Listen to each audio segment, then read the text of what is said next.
Hey everyone, today in this video, I'm going to walk you through the iRobot Home app settings for your iRobot Roomba Combo 2 Essential. If you're interested in this product or you want to find out more about it, the link to it will be in the video description. Here's a look at our Roomba device from within the iRobot Home app. We've already set it up, and this is what you'll see in regards to its device settings. So we have an image of it right there, our battery status. It's ready to vacuum and mop. We have a favorite section here so we can build this out as we see fit. We have a schedule option, so cleaning and do not disturb. You can set that right there if you want to put it on a schedule. We can view our cleaning history here and the lifetime view and totals as it cleans. Any messages, and then further down we have product health. So once it populates and you use it, it'll give you a breakdown of wear and tear on common parts and pieces and when it's time to replace those.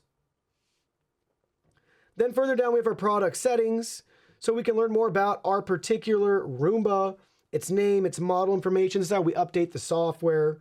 We can remove it from our account as well. We can locate the Roomba if it's missing around the house. It will let out a little chime for us. You'll spend a minute here too with the cleaning preferences. This is where we can adjust things like liquid amount and suction power. So pick and choose for liquid eco, standard, or ultra. I'd always recommend ultra unless you have really, really sensitive floors. And then suction settings, you have 4 options: low, medium, high, or maximum. So pick and choose accordingly to your needs, but that's where you're going to find that right there. Language settings, we can also reboot the Roomba here. We have our network information. We can also change our Wi-Fi.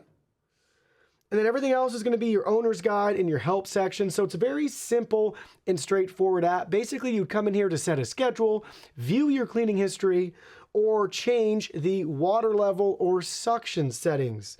That's just about it with this particular Roomba.